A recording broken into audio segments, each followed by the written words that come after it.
कहानी की शुरुआत होती है एक बड़े संयुक्त परिवार से, जहां सास सविता देवी अपने बेटे अजय की शादी एक पढ़ी लिखी समझदार लड़की प्रियंका से करवाती हैं। प्रियंका नए घर में आते ही घर के कामों और परिवार की परंपराओं को सीखने की कोशिश करती है, लेकिन उसकी सास उसे पुराने रीति रिवाजों के हिसाब से ढालना चाहती है। प्रियंका की एंट्री बड़े ही धूमधाम से होती है, लेकिन जैसे ही वह गृह प्रवेश के लिए कलश को पैर से ठोकर मारती है, वह ज्यादा जोर से लुढ़क जाता है और सीधे सासू माँ सविता देवी के पैरों से टकरा जाता है। सास गुस्से में देखती हैं, लेकिन प्रियंका मासूमियत से बोलती है, सासू माँ, ये तो संकेत है कि अब से मैं आपके पैर दबाने वाली हूँ। सब हंस पड़ते हैं, लेकिन सासू माँ शक से देखती रहती हैं। अगली सुबह प्रियंका जल्दी उठकर चाय बनाने जाती है, लेकिन उसे गैस चलाने नहीं आता। वह माचिस जलाते हुए इतनी कोशिश करती है कि पूरा माचिस का डिब्बा जला देती है। जब सासू माँ आती हैं, तो प्रियंका बोलती है, सासू माँ, चिंता मत करो, मैं आज से खेलना सीख रही हूँ। सासू माँ माथा पकड़ लेती है और कहती है, हे भगवान, ये बहू है या भूत। प्रियंका पहली बार किचन में पूरी बनाने जाती है, लेकिन आटे में इतना ज्यादा पानी मिला देती है कि आटा नहीं, दूध जैसा घोल बन जाता है। सासू माँ उसे गुस्से से देखती है और कहती है, ये पूरी बना रही थी या दूध का तालाब। प्रियंका झेपते हुए कहती है, सासू माँ, नई टेक्नोलॉजी की पूरी है, सीधे पाइप से निकलेगी। पूरा परिवार हंस पड़ता है। सासू माँ की सबसे अच्छी दोस्त और पड़ोस की आंटी, जिन्हें पूरे मोहल्ले की खबरें रहती हैं, घर आती हैं।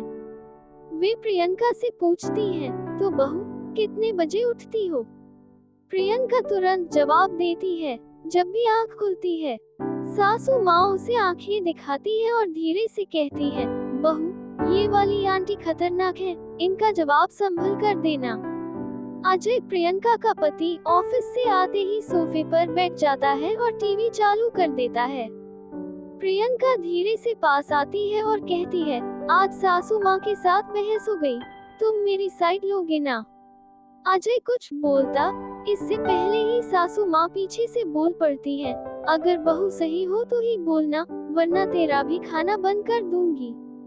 अजय बीच में ही फंस जाता है और सोचता है, हे भगवान, ये शादी थी या कुश्ती का अखाड़ा। प्रियंका पहली बार साड़ी पहनती है, लेकिन इतनी उलझ जाती है कि सीधा सासू माँ पर गिर जाती है। सासू माँ चिल्लाती हैं, अरे बहू, ये साड़ी पहनी है या पंखा बना दिया? प्रियंका उठते हुए कहती है, सासू माँ, मुझे लग रहा था कि मैं मॉडल हूँ, पर असल में मैं मम्मी की मम्मी बन गई। पूरा घर हंसने लगता है।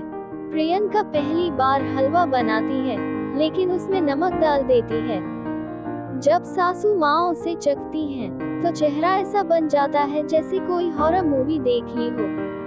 वो गुस्से से पूछती हैं, बहू, ये हलवा है या सजा?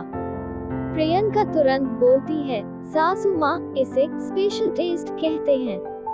अजय हंसते हुए कहता है, हाँ मम्मी, बहू ने हलवा नहीं, नमकीन मिठाई बनाई है। प्रियंका और उसकी नंद मिलकर सासू माँ की नकल उतार रही होती हैं। ये बहू कुछ नहीं सीखती, ये बहू वैसे ही रहेगी। सासू माँ चुपके से पीछे आ जाती है और दोनों को देखती हैं। फिर अचानक बोलती हैं, बहू, तेरी आवाज तो बहुत अच्छी है, अब इसे मंदिर में बजाने का इंतजाम करना पड़ेगा। प्रियंका और नंद डर कर चुप हो जाती है। घर में एक ही आरामदायक कुर्सी होती है, जिस पर सासू माँ रोज बैठती हैं। एक दिन प्रियंका पहले ही जाकर बैठ जाती है। सासू माँ उसे देखकर आंखें तरेरती हैं और कहती हैं, बहू, ये कुर्सी तेरे लिए नहीं बनी। प्रियंका चुपके से कुर्सी के हत्थे पर बैठती है और कहती है, सासू माँ, बस आधा आधा कर लेते हैं। धीरे धीरे दोनों की बॉन्डिंग बनने लगती है। एक दिन प्रियंका और सासू माँ साथ में बैठकर टीवी पर सास बहू सीरियल देख रहे होते हैं। सासू माँ कहती हैं, अरे, ये टीवी की सास बहुत जालिम है।